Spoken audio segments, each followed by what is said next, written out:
Lord, salamat sa isang araw na maayos. Lord, salamat sa araw na ito. Alam namin, Panginoon, na laging the best ang mga plano mo sa amin, na ang purpose ay maganda at magkaroon kami ng tahimik na buhay.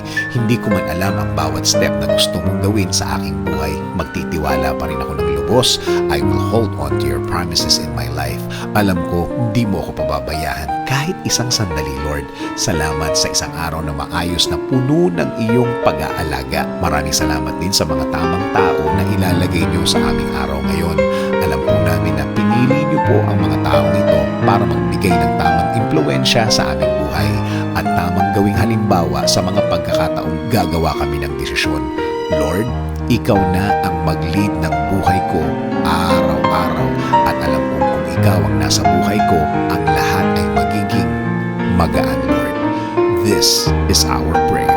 In Jesus' name, Amen.